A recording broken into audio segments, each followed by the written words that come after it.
Olá, sou a professora Irene. E eu sou o professor Fábio Ferraz. Prepare-se para ampliar seus conhecimentos. Vamos lá? O surgimento da vida no planeta Terra. Há cerca de 4,6 bilhões de anos, a Terra surgiu no universo. Durante milhares de anos, a atmosfera do nosso planeta foi sendo formada por gases liberados pelos vulcões. Foi nesse ambiente hostil e primitivo que surgiu as moléculas para a vida orgânica. Evidências encontradas sugerem que as primeiras formas de vida na Terra foram organismos unicelulares. Esses seres, chamados de procariontes, eram muito simples. Os procariotos, como as bactérias, não apresentam o núcleo celular. Eles eram formados apenas por uma única célula e sem organelas celulares membranosas. Mas, ao longo de milhares de anos, esses seres foram evoluindo.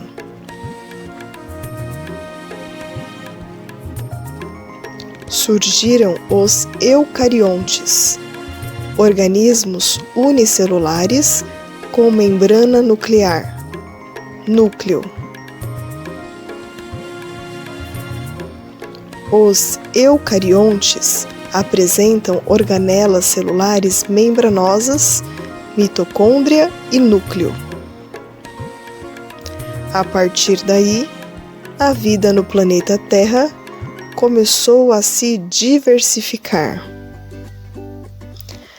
As plantas surgiram, os animais aquáticos migraram para a superfície terrestre.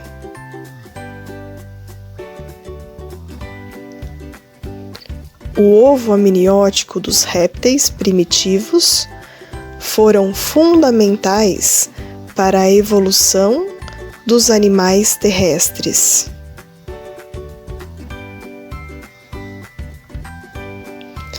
O aparecimento do ovo amniótico, com casca dura e uma bolsa de água, cuja principal função é proteger o embrião contra desidratação, possibilitou aos animais a reprodução fora dos ambientes aquáticos. Com a estabilização da Terra primitiva, formação da camada de gases do efeito estufa e da camada de ozônio, a biodiversidade imperou. Graças à evolução constante das formas mais simples de vida, o ser humano surgiu.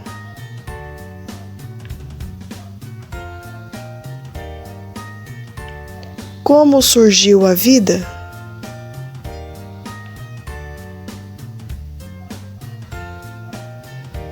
Várias foram as teorias para explicar a vida no planeta Terra. O criacionismo, a biogênese, a panspermia e a biogênese. O criacionismo. Era uma vez, em um universo ainda desconhecido, onde a vida começava a brotar de várias formas diferentes. Alguns acreditavam que essa vida havia sido criada por uma entidade superior, dando origem ao que conhecemos como criacionismo. O criacionismo é uma teoria defendida por muitos até hoje. Baseia-se em uma criação por uma entidade superior. Enquanto isso, alguns acreditavam que a vida poderia ter surgido espontaneamente, a partir do nada. Acreditavam também que os seres vivos poderiam surgir da matéria inorgânica, como rochas e roupas. Dentre alguns pensamentos dessa teoria, acreditava-se que ratos surgiam a partir de roupas sujas, patos e cisnes nasciam a partir de folhas que caíam nos lagos, répteis nasciam a partir da crosta de lodo formada nos rios, moscas nasciam em carnes podres, sapos surgiam em pântanos. Por isso, a abiogênese também ficou conhecida como geração espontânea. Mas com o passar do tempo, novas descobertas e estudos demonstraram que a vida surgia a partir de outras formas de vida, dando fim à abiogênese. A panspermia. Alguns, ainda hoje, acreditam que a vida veio do espaço, por meio de meteoros e cometas.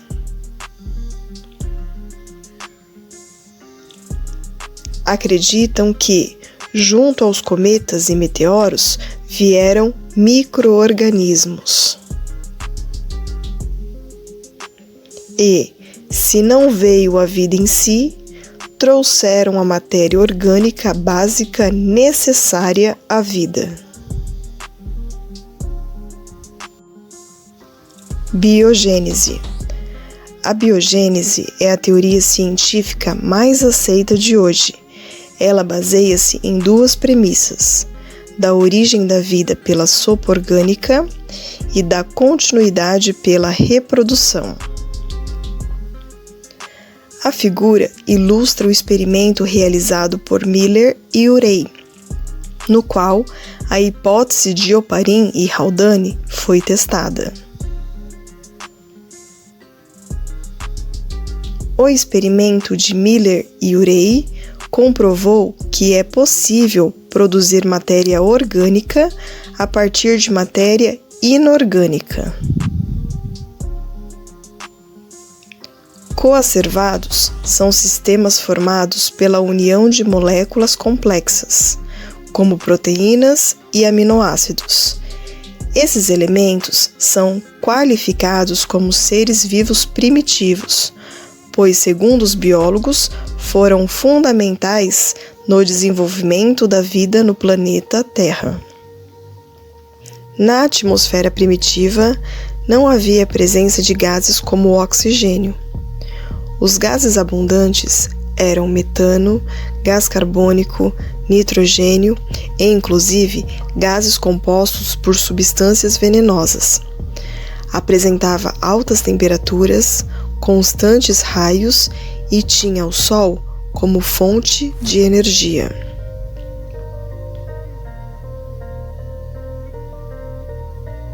As condições especiais da Terra primitiva foram fundamentais para a transformação da matéria inorgânica em matéria orgânica, coacervados.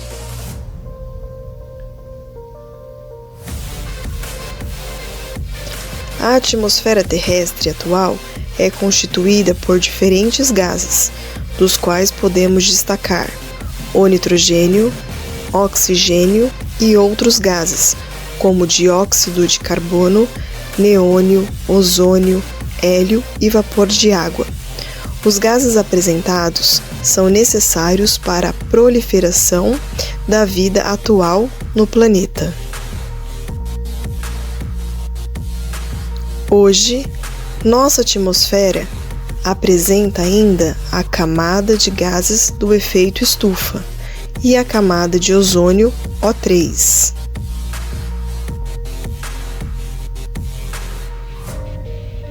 Os gases do efeito estufa são importantes, pois mantêm a temperatura da Terra habitável.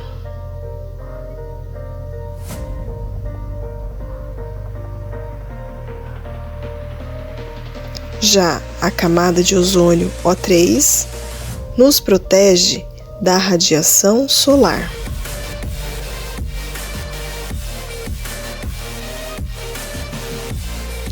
Graças a ela, os seres vivos puderam sair do ambiente aquático e migrar para a superfície terrestre.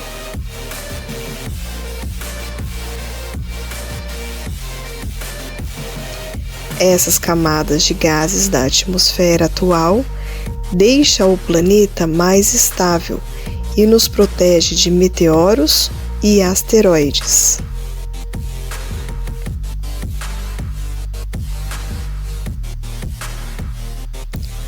Uma das premissas já foi vista. Vamos agora comentar sobre a segunda premissa: a reprodução.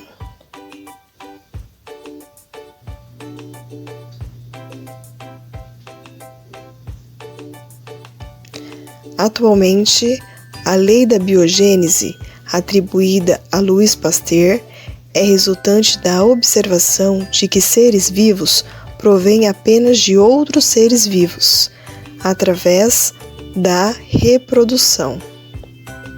Ou seja, que os seres vivos não se formam diretamente a partir de materiais não vivos em formas pré-definidas, como proposto na geração espontânea, a biogênese.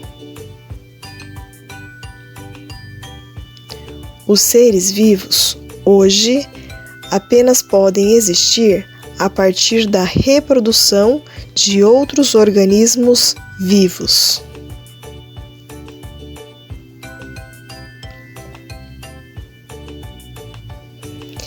Desde uma simples bactéria até um organismo mais complexo, como os mamíferos. Todos originam-se de uma vida pré-existente. Adepto da teoria biogênica, Louis Pasteur, em 1861, através de um experimento, pescoço de cisne, conseguiu demonstrar conclusivamente a impossibilidade da geração espontânea da vida.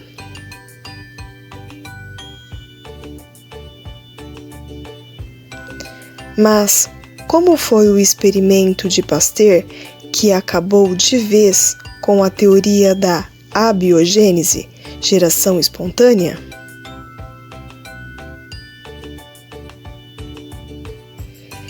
No experimento conhecido como pescoço de cisne, Louis Pasteur colocou inicialmente caldos de carne em um recipiente de vidro com gargalo curvado, com a finalidade de que nenhuma partícula impura do ar entrasse em contato com o líquido.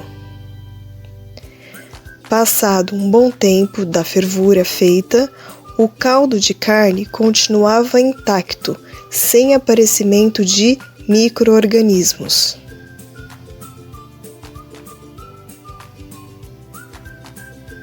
Porém, após o rompimento do pescoço de cisne, do experimento 2, em pouco tempo observou-se o aparecimento de micro-organismos.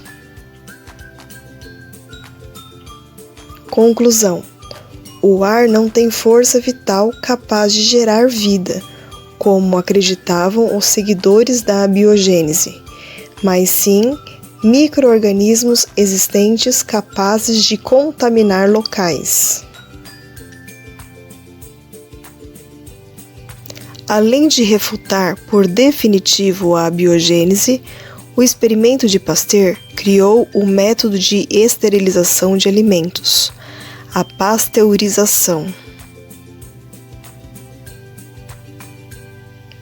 Pasteurização é o processo utilizado em alimentos para destruir micro-organismos patogênicos ali existentes. Foi criado em 1862, tendo esse nome em homenagem ao químico francês que o criou, Louis Pasteur. Mas antes do experimento definitivo de Pasteur, outros cientistas tentaram refutar a abiogênese, porém sem muito sucesso. Experimento de Redi. O biólogo italiano Francesco Redi foi o primeiro pesquisador que questionou a abordagem da abiogênese.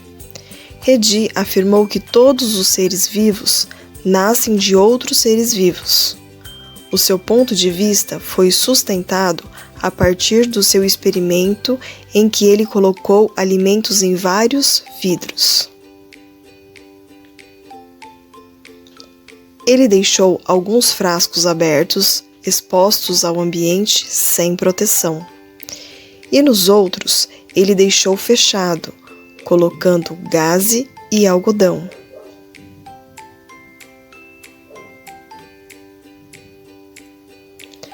A observação durou alguns dias.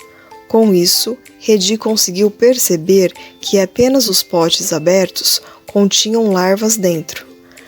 Após o experimento, ele concluiu que micro-organismos só surgiram porque foram depositados por moscas e não por matéria morta, como dizia a abiogênese.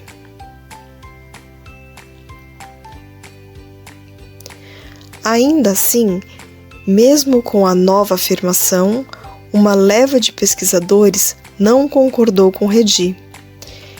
Exemplo foi o inglês John Needham, que, em 1745, separou um caldo nutritivo em vários frascos e os ferveu por 30 minutos, fechando imediatamente com rolhas de cortiça. Alguns dias depois, ele percebeu que os frascos foram tomados por micro-organismos. Com isso, Needham afirmou que a única explicação possível era a geração espontânea pela abiogênese.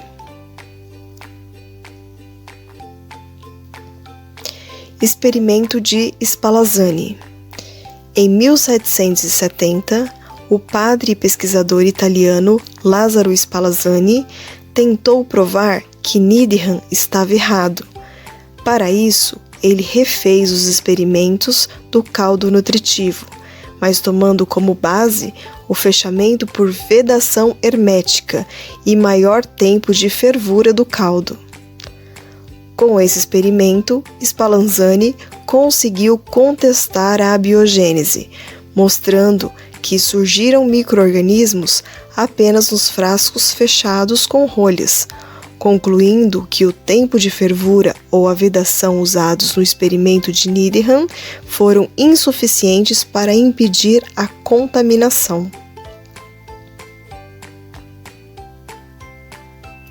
Mesmo assim, vários adeptos da abiogênese questionaram o experimento.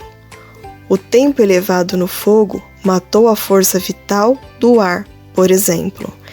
Mas a teoria da abiogênese começou a perder força e ser fortemente questionada na época.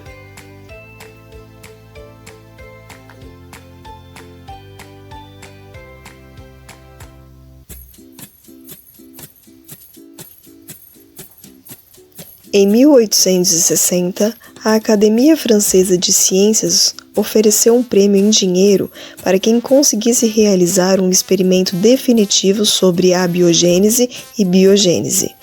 Então, o pesquisador francês Louis Pasteur criou um experimento similar aos demais, mas utilizou frascos com gargalos em forma de pescoço de cisne, já que esse tipo de garrafa permitia a entrada de ar e impedia a entrada de poeira.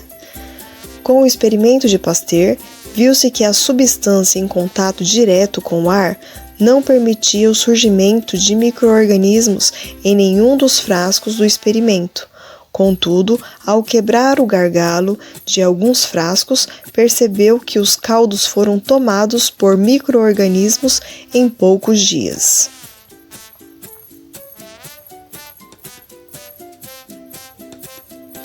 Assim, o experimento de Pasteur mostrou à comunidade científica que os micro-organismos em caldos nutritivos não surgem por geração espontânea, como afirmou Needham, mas através da contaminação pelo ambiente externo. A partir dessa experiência, a teoria da abiogênese perdeu a credibilidade. dando origem à teoria da biogênese. Em resumo, aqui temos uma tabela que apresenta as principais teorias da origem da vida biológica: o criacionismo, crença religiosa; a abiogênese, onde os seres eram gerados a partir da matéria bruta; panspermia, que diz que a vida surgiu fora do planeta Terra; e a biogênese, onde um ser vivo só se origina a partir de outro ser vivo pré-existente. E damos assim como encerrada a aula de hoje. Espero que tenham gostado. Até mais!